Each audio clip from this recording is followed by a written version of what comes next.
Bonjour chers amis internet partout dans le monde, bienvenue à notre nouveau numéro de l'émission. Aujourd'hui je suis avec le prophète Pambo Jérémie, Nde Ayeli Bino Lelo Tokoloblassi, la vision prophétique de la RDC. Vision prophétique de la RDC, là où vous êtes, et c'est quand on a vendu à un plateau, tout le monde pose la question, Nde Nini, Nde Lobi Nini. Alors, sans plus tarder, tout de suite là, Tokoyamba prophète Nabiso.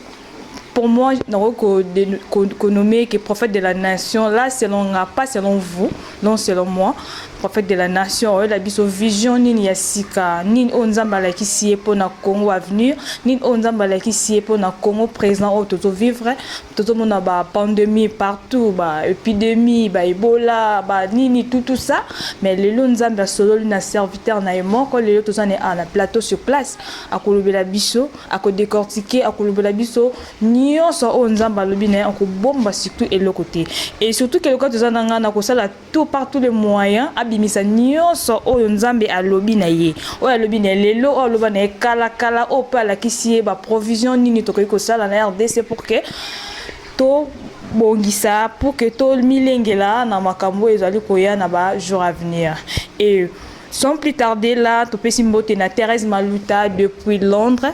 Thérèse Maluta, bonjour Nayo depuis Londres, motema ya Godisto Maluta. Tomoni Sus Jobel Zanga, motema ya Enoch Mambo. Là je vois directement Ixil Malou depuis France, motema ya Dortel Luison Massamba. Et je vois encore Mimi Chona à Londres et je salue encore Tati Mafuta, Bibi Shkumbi. Et là, je vois directement à Cape Town, là, je vois Serge Pelli, Babi Toy S. Je vois aussi Pasteur, Pasteur Drink depuis aussi Cape Town. Là, je vois encore, Otobengi Nakomo, Evala Eshadaïwa depuis Allemagne. Et sans plus tarder, je suis avec le prophète Patrick Panda.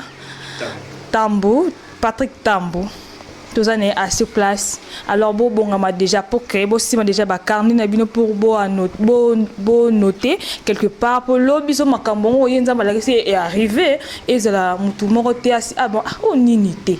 Tant on a déjà vérifié déjà na ba critique non moi que non ezaki déjà na pasteur moi quoi les kaki et puis à loba qui peut nango biso bana nzambe to mon vraiment surprise morté le roi to mon qui Covid-19 et côté da biso na mboka tout le monde entier partout bon tout qui surpris comme une épidémie oyé le la coronavirus et zoboma partout tout le monde autant de personnes milliers de personnes bazo kufa alors Dieu est bon par son amour local lingi Congo makasi c'est pour ça que non atine biso envoyé na prophète Patrick alobela biso onzambe abongisi ponaye. Bonjour l'homme de Dieu. Bonjour la servante de Dieu. Prophète Patrick Tambo Jérémie. Oui, peuple de Dieu, balibayoka ni onzambe la qui se vision ni nzamba péché pour na Congo na mikolo zalikoya.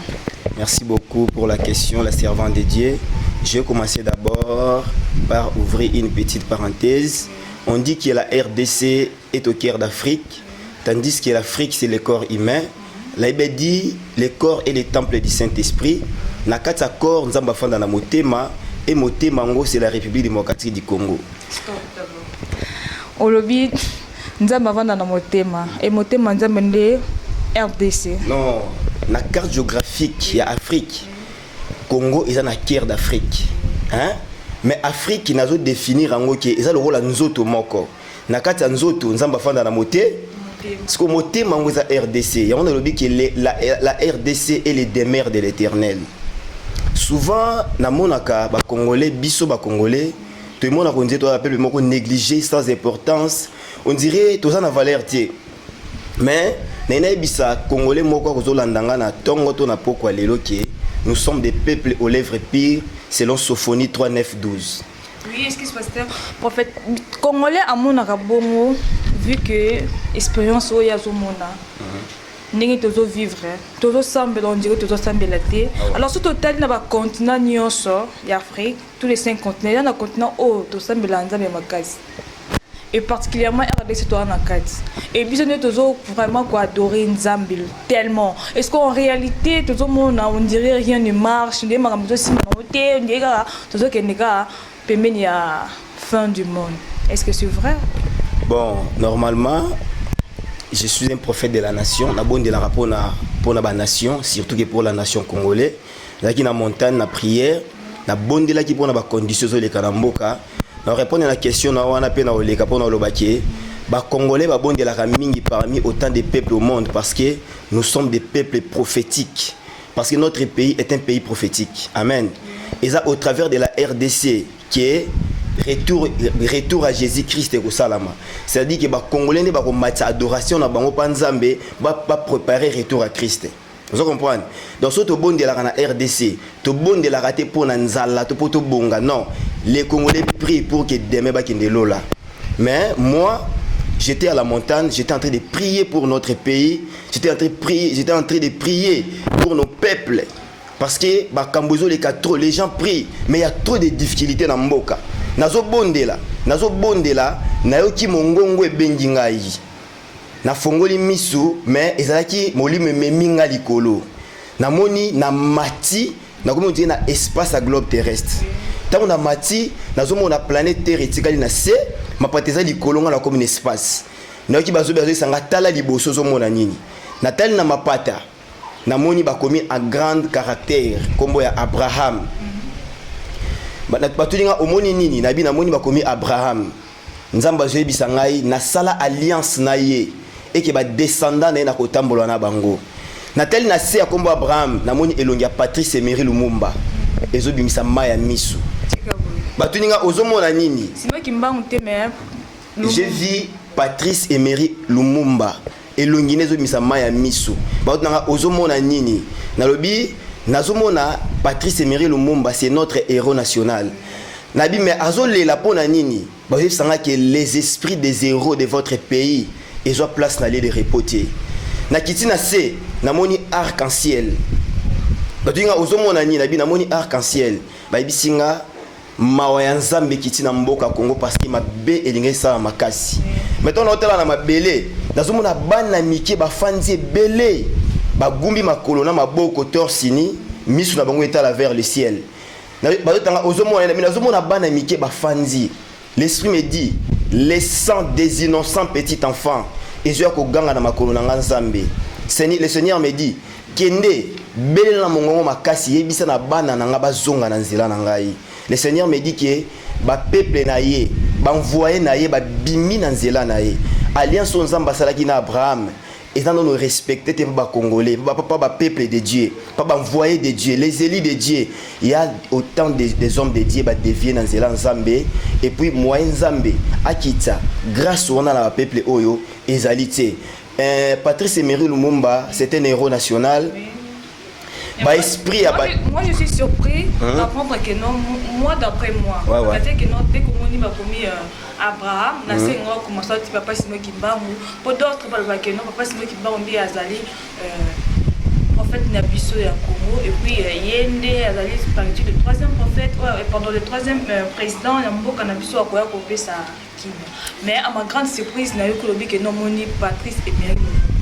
Et nangena kuma bisika wana na question wana ya prophète Simon Kimbangu na répondre directement pour na koyebisa OK message eux opesa malelo na ba message eux ko pesa ba kolanda et ça biso ba tali bosso de pesa moté il y a eu des grands prophètes il y a eu des grands hommes de Dieu ba les kan zamba utiliser bango ba pesa ba message eux. Moi je vais profiter de dire au peuple congolais, à l'église de la RDC et aux autorités de notre pays que faut ba ko sangisa mbongo bakotonga une basilique Saint-Simon Kimbangu na ville ya Mwanda. L'église de la RDC doit reconnaître Fumu Kimbangu étant la martyre de l'église de la RDC. Mais essayez déjà que tu peux mon adornement, tu peux fêter 100 ans à Bango, le centenaire de l'église Kimbangu, c'est tout le monde va donner Kamba. Va tomber sur na Mwanda. Ouais, faut pas tomber basilique Saint-Simon Kimbangu na ville ya Mwanda. C'est-à-dire l'église de la RDC doit reconnaître Fumu Kimbangu. Otobengi Vuluzi Kimbangu étant la martyre de l'église de la RDC parce qu'il a été tué pour les messages de Dieu, les messages des temps de la fin. Donc on a bandé Kolobake Baeli a Mboka Oyo Bazole la bisika baza pourquoi? Parce que Mboka na bango batika isa na kimiate. Bon, prophète Patrick.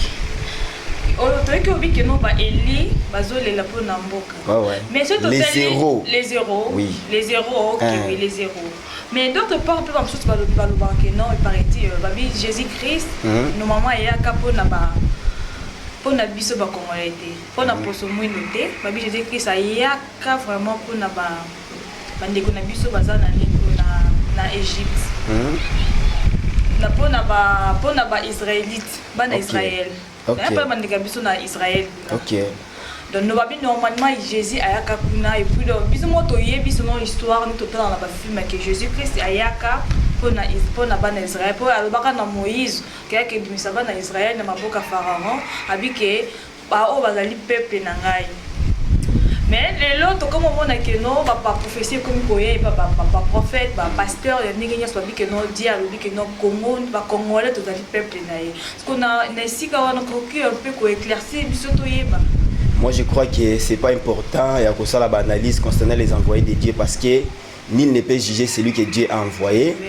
Les seules personnes qui connaissent les vraies missions à chaque élit de Dieu, moi je vais dire que Jésus-Christ a envoyé de Dieu, il vit et il vivra toujours. Il est notre sauveur. Et biso tous une mission bien précise il y a pour ça na mokili et là comme tu es allé comprendre volonté nzambe na vision nzambe pour na ba peuple ezanini non que kokota na ba détail ya makambo na oyo ezana avenir te. Donc et là comme tu ya oyo ezali awa na zolo bakie nzamba lobi pour na ba peuple congolais nzamba lobi pour na église na ye nzamba zo mona ete ba peuple na ye ba eli na ye bazali banda ya vision na ye.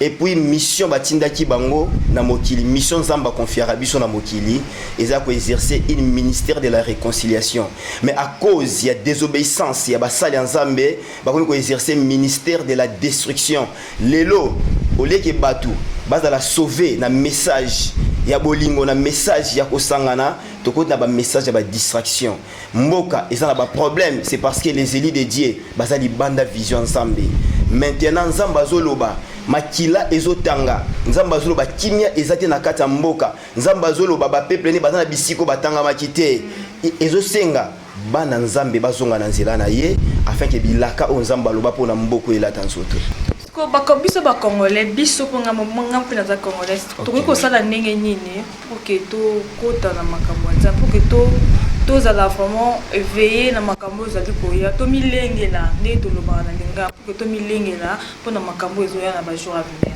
La première des choses c'est la prise de conscience de tous les Congolais. Au Monisu qui nzamba pesi dans un pays 80 millions d'habitants, c'est qui na kata batwana Dieu a mis 80 millions des hommes intelligents. Ils sont capables de faire quoi pour leur pays? Congo, ils ont beaucoup à moutouté. Il n'y a aucun président, il n'y a aucun pasteur qui est l'homme providentiel de ce pays. C'est Jésus-Christ de Nazareth qui est l'homme providentiel de notre pays. Amen. Ça dit pour que Congo est bonga, pour que Bisso, Tokota Nabilaka, il faut que chaque Congolais ait pris de conscience. Nous avons le bon Samboko, ils ont président, ils ont pasteur, mais ils ont Congolais, il faut que la uni. Tous a séparé, tous a divisé, tous a loin de la réalité. Amen. Amen. Donc, nous avons senga biso, tous ont pris des consciences, tous reconnaître que Congo, ils ont mboka bakoko na biso. Kimia ils ont mboko c'est parce que ba Congolais bazoko se pencher na politique, bazoko se pencher na ba religieux. Hein? Ils ont problème ba politicien, ils ont problème ba religieux, ils ont problème il y a écolo. Biso tous a ba peuple nesi ba peuple nyon sauter. Bah, doit critiquer les Congolais trop dans le monde entier. Non, nous sommes des peuples différents, des peuples aux lèvres pires. Ça dit que non, tous sont différents, tu as une mission bien précise. Les salis de tout le monde viendra de la RDC. Amen. Amen. Ça dit que nous avons commis sa RDC, la plus grande puissance religieuse mondiale. Je parle comme prophète. Amen.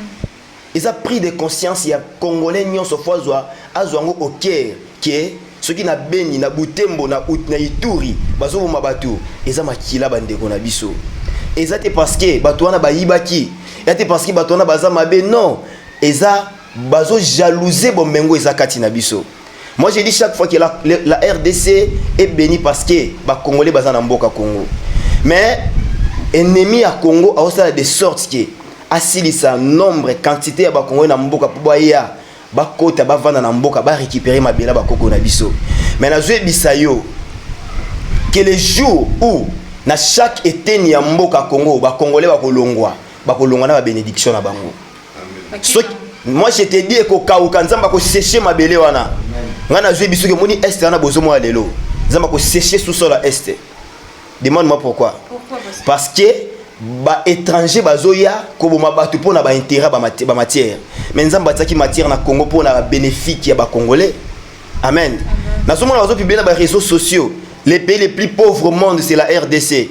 Mais les gens viennent dans tous les 4 coins de la RDC pour exploiter, pour tuer les Congolais, pour que misa bango na mabele na bango. Moi je vous dis, la Bible dit un temps pour chaque chose. Et ça temps, il faut que les Congolais battent les mains.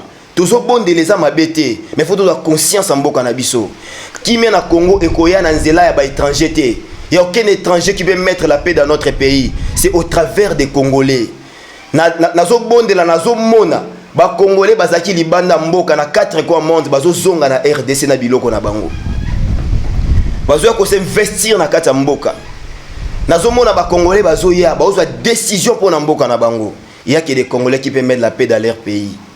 Ceux qui te lobby que eza président moko ya bongisa mboka dans 5 ans, 10 ans, 20 ans, 30 ans c'est difficile pour que mutuma bongisa Congo parce que Congo est un quart il y a continent. Amen. Ça dit eza eloko ba ventir te. Nous des Congolais, faut toujours prise de conscience.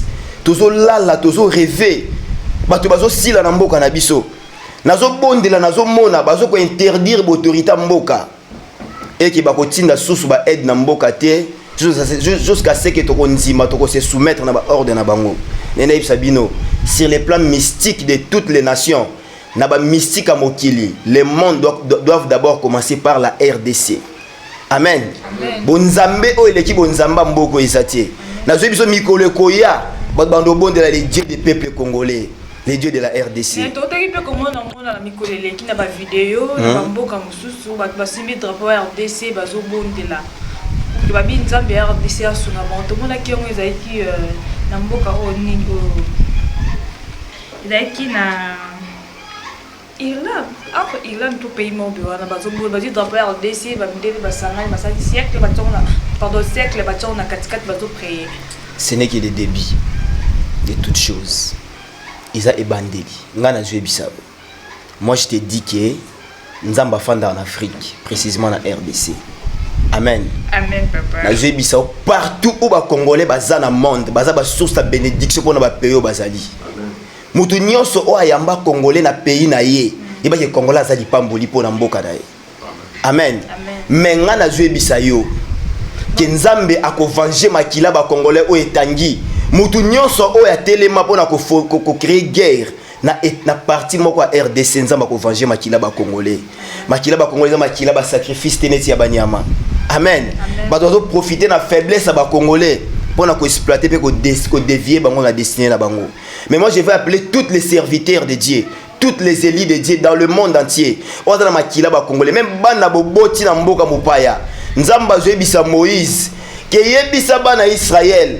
Les jours bazo bima na kati Égypte, bana na bango bakoko na bango, na banyama na bango babota na mana kati Égypte, babima. Nzamba ko ezana fleuve moko ko taper na mokili. Tala. Plus que corona. La coronavirus là c'est l'intelligence humaine. Ça n'a rien à voir na ba signe de temps de bazoloba. Bato bazo imaginer makambo ça makambo na bango. Mais ce que Dieu va faire et ko kambusa mato ya bato bakoyoka.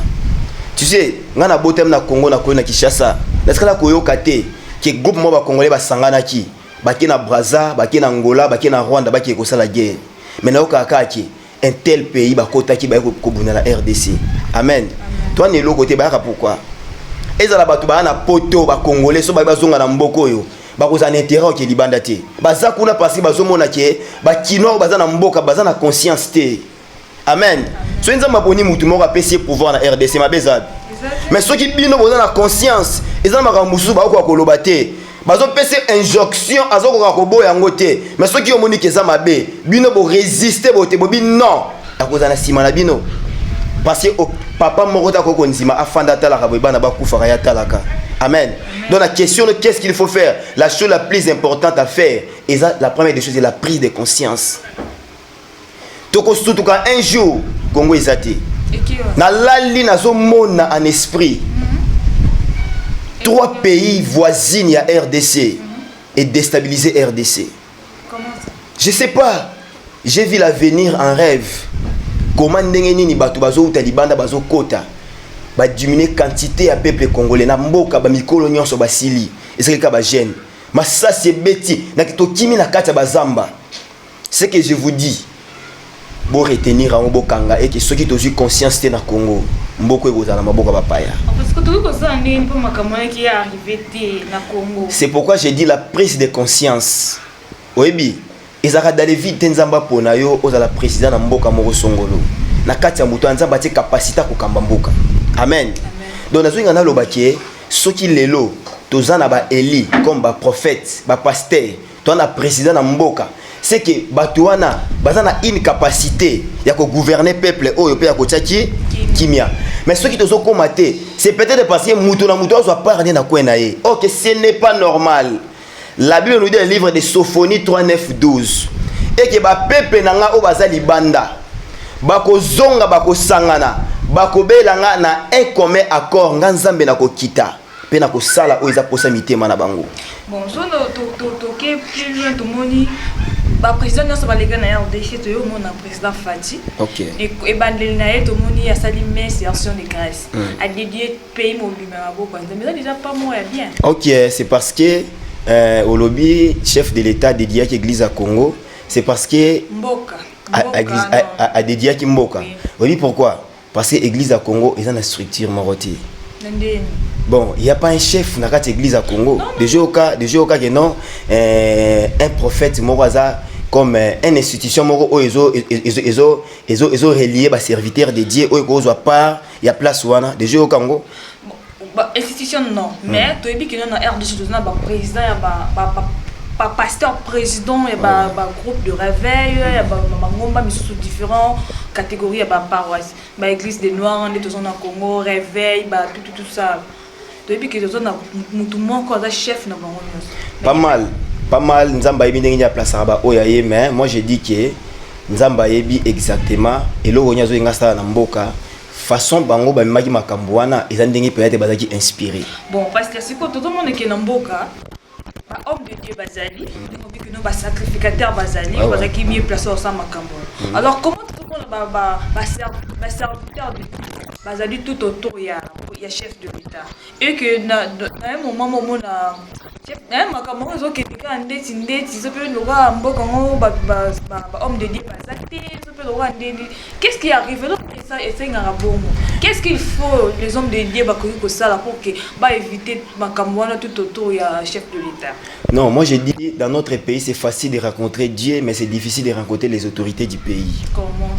Parce que à tout moment ceux qui nzamba tomboli un président, la main de choses à ça à considérer ba serviteur de Dieu.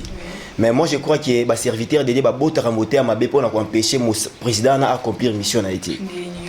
Je sais pas parce que non parce que à tout moment tant que ba Eli Nzambe bazo travailler na mboka bazana basali Nzambe il faut que batuana ba kokisa mission na bango mais ce ba kokisité Nzambe jamais que tout na un président a retourna yo sacrificateur mbe na ye que pourquoi mutuana kokisi mission a été. Et puis moi je vais vous dire que la responsabilité de ce pays est entre les mains des élites de Dieu. Vous comprenez? Les sacrificateurs de Dieu. Mais quand même qu'il y a des prophètes qui annoncent les événements des temps de la fin. Non, parlant, on dirait que non, tu étais déjà qui n'a pas osé écouter na prison de la République et Moutoumoko arrêté. Est-ce que tu as déjà fait aussi déjà la démarche là? Oui, j'ai fait ça plusieurs fois. C'est pas que Moutoumoko arrêté, mais il y a des gens oyo bazo ko empêcher réalité et comme papa konzamboka ti. Oui, j'ai fait une approche na kende ko kutana na Marthe. Des fois na tiki courrier na bayambi ngote na tiki courrier ba bengate na kina na présidence, j'avais à parler avec les chefs de l'État et puis il le lobo ba bengangate na éviter. Pourquoi? Mais moi je vais dire à nos frères serviteurs pasteurs autour ba Elia Nzambe ke bo sunga bango ba ko kisa ba mission na bango parce que après tout tu as un compte à rendre devant Dieu. Ce qui bisoté ba na biso. Non, Dieu va nous demander. Chaque personne a une mission bien précise dans sa mokili oyo. Mais prophète Patrick Tambo. Na part na yo morope okokipe koyi sanza mekeno a tracé pour babi keso a bakangi na droite na gauche à kofu.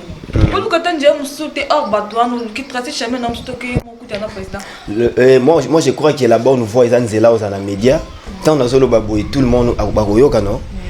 Donc ce qui est disponible et qui est comme un message surtout qui est pas chef de l'État. Moi je serai disponible à Koutana et je vais lui dire quelle est la vision de Dieu et n'y a pas besoin de pour la lobby à RDC.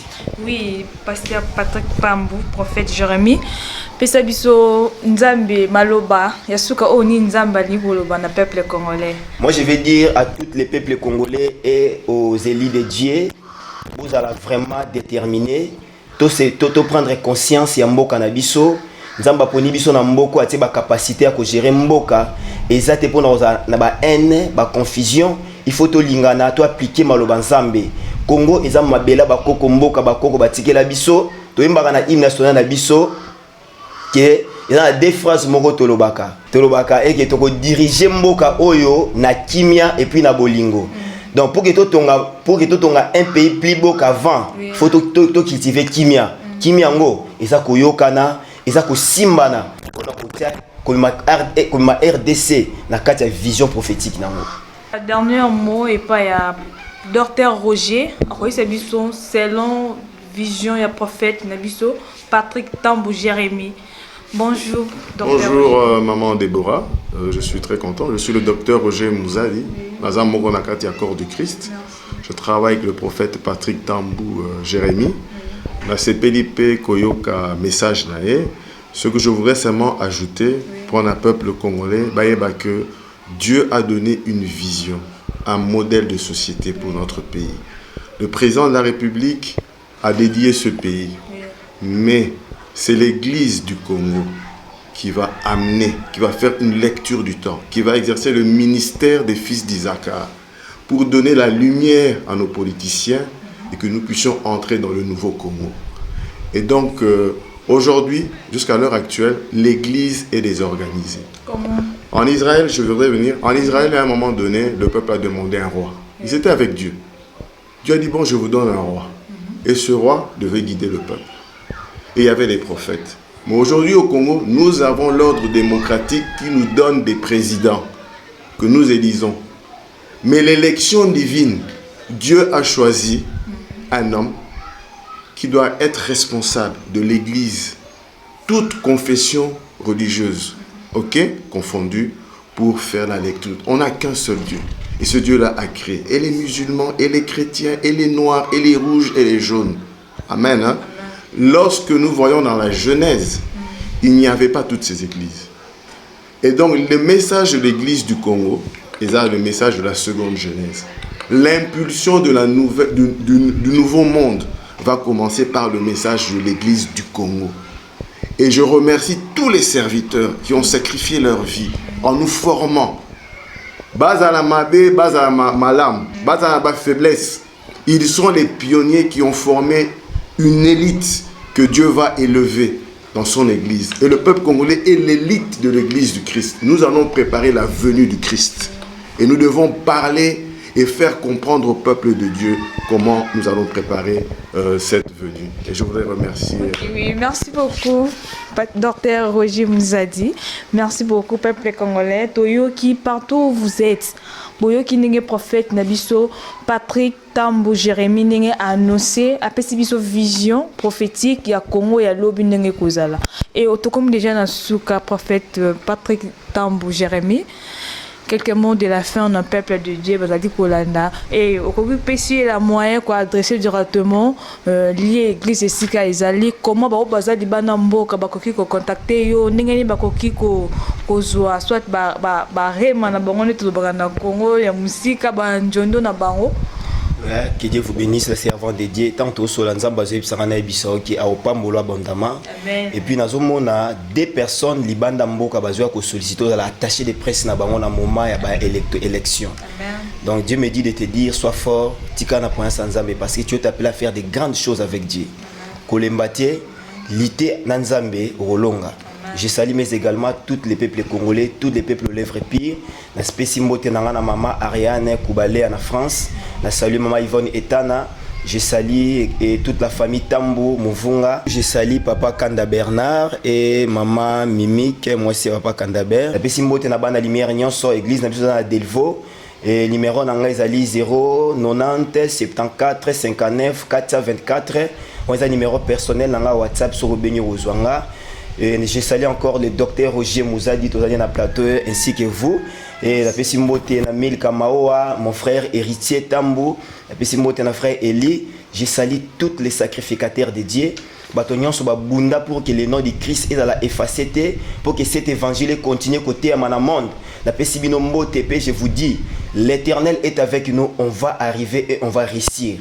Que Dieu vous bénisse. Oui, prophète Papi Tambou. Obi Delvaux est vaste. Delvaux numéro combien, avenue, quartier? On a Kimpe Météo, Nangalema, numéro 20. Tozawana, ministère prophétique, la lumière du monde des alliés. Quiconque a besoin de soutenir le ministère Nabiso, Tozawana, numéro Izawana na lobby 090 74 59 424 à Bengi. Merci beaucoup, que Dieu te bénisse. Ok, merci beaucoup, pasteur Patrick Tambou Jérémy. Bon, on a monique Zambala, ce que tu as sauter, tu continuer toujours dès que Zambala lui a fait ses révélations. En tout cas, n'hésitez pas à recontacter M. Proké, le peuple de Dieu par rapport à message Zambala. Oui, merci beaucoup, téléspectateurs. Merci Nabino Nyon, sur les paniers, ces oies Mébino. Bolanda, émission Nabino Yango. Église, il y a pasteur Jérémy Tambou. Ezaliwa na Delvaux. Ezaliwa na Delvaux, il y a prophète Tambou Jérémy. Ce qu'on a lisungi à kosunga œuvre de Dieu. Le prophète est là, appelle ce numéro. J'espère que bien toujours te noter puis abandonner en deux fois. Au sein de la Ramanda, mais en groupe Pambola, babi so pesi na droite gauche et batté. Continuez toujours à soutenir œuvre. Il y a Zambé Nzamba kozanga te ko Pambola. Oui, je salue Ben Fika, on avait ma caméra. Je vois encore Igo Mayaka depuis États-Unis d'Amérique, précisément à Charlotte. Œuvre dédiée à moi, partenaire. Côté à moi, ça, Nzamba pas pour s'occuper de ma caméra. Alors, que Dieu vous bénisse.